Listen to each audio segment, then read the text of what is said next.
Welcome to our viewers worldwide to this special edition of CNN Student News. I'm Carl Azus at the CNN Center.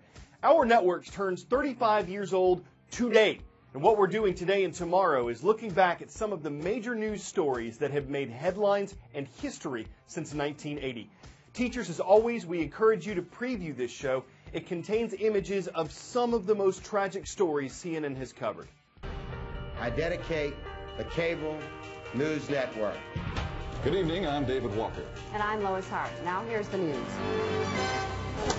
Approximately 4 shots were fired at the president. Mike Chinoy, CNN, Beijing. The skies over Baghdad have been illuminated. This is one pocket of turmoil in the Egyptian capital. Liftoff of the space shuttle mission. Obviously a major malfunction. I'm going to have to interrupt this call. Police believe that O.J. Simpson is in that car.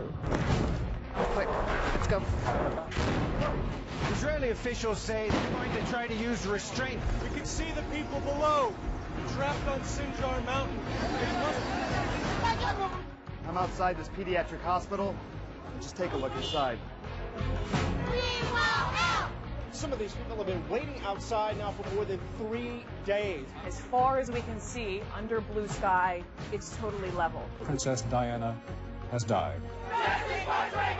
George Zimmerman not charged with anything in this case. A third of the building has been blown away. There has been a second explosion.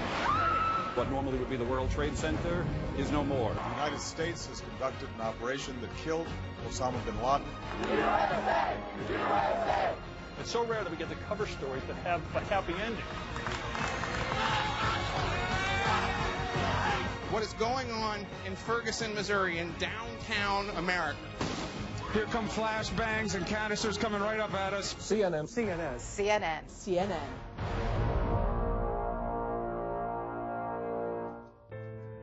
What started as a child's innocent game turned into a child's terror and a marathon rescue effort to save her life. When we found out the local station had a live truck, we jumped on it. Little Jessica McClure was playing hide and seek.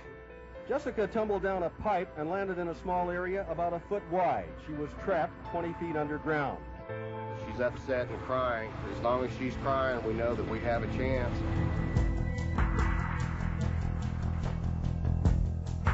It has gone frustratingly slow. When we got there, I started knocking on doors, and I would say, I'm Tony Clark from CNN. We're here to cover the rescue attempt of Jessica McClure. I need your help. We're trying to shoot over the fence. Do you have a ladder that we could use? You knock on another door and say, I hate to ask you this, but can I use your phone? That was the day before cell phones. Cameras and microphones have been dropped down. Jessica can be heard to call to her mother.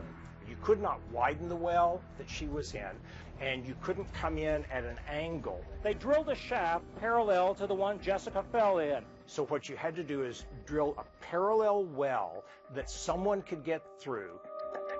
The rescuers are making progress literally by inches. It was scary. For the second night, floodlights have lit the backyard. As the hours went on, you thought the chances of her surviving were less and less. A 2-inch hole was drilled into the cavern where Jessica McClure has been trapped since Wednesday. They had sent a medical worker down who was going to recover. You could see the lines tightening, and so we knew it was going to happen. We're expecting to see Jessica just any moment now.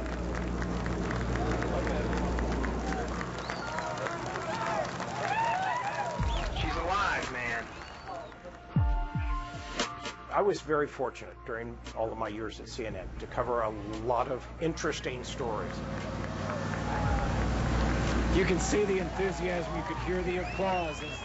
But this is one of those that is very special because it does have a happy ending. The applause for the paramedic who had brought her up. People have worked very hard to come to a very happy ending. I'm Tony Clark, reporting live from Midland, Texas. Approaching Lockerbie about 7 o'clock.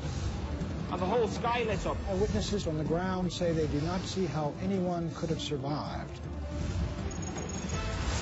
11,300,000 gallons of crude oil has spilled into the calm waters of Prince William Sound off of Alaska, 25 miles outside the Alaskan port city of Valdez. A major earthquake registered between 6 and 7 on the Richter scale in the Bay Area. Game 3 of the World Series has been canceled. The government has ordered us to shut down our facility. We are shutting down our facility. Okay, we've heard the orders. We have our instructions from headquarters in Atlanta. Goodbye from Beijing. Mr. Gorbachev, tear down this wall. The events in East Germany are moving ever more swiftly. After 27 years in prison, Nelson Mandela is now free. An explosive development near the Persian Gulf. There is no place for this sort of naked aggression in today's world. The failure of the Geneva talks seems to have convinced the Pentagon that war is imminent.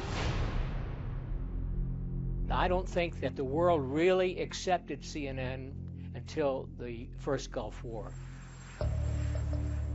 The president had laid down the gauntlet, and he basically gave us a window of when it was going to happen. So we had prepared everything for it. I recall that during this time of preparation, I'd wake up from my sleep about 3:30 in the morning, thinking, this is ridiculous, planning to cover a war with television? It's unheard of. It was very, very worrisome for all of us at CNN, because we had producers in Baghdad. We have camera crews in Baghdad. We had 3 reporters. Bernie Shaw was there, John Holloman, Peter Arnett. They were all there. The management at CNN, Ted Turner and Tom Johnson, were under enormous pressure from General Colin Powell, from other U.S. officials, probably from the president. Get those guys out, because once the air war starts, we don't know if they're going to be okay. But our responsibility is to our worldwide audience. We will stay, we will cover this war as best we can, and we will report on the war. Military experts say a night air attack is the likely scenario for the start of any fighting. Moments ago, before that night, I was at the Pentagon. I had a chance to see 2 very senior Pentagon officials almost running through the halls, going up. They couldn't say when this was going to begin, because that could endanger U.S. troops. It was shortly past midnight, Baghdad time, and I was walking past the open window, and coming down from the sky, the black sky, looked like silver paper. I knew instantly what it was. It was chaff, radar jamming chaff. Tonight, the battle has been joined. I was walking by the control room and I could hear the commotion. I walked in and there it was. Our team in Baghdad was restricted. They weren't going to get much information. The only thing they could do is report what they were seeing. But he doesn't show any signs of it. We have to go to Baghdad, Secretary. We're going to Bernard Shaw in Baghdad. This is...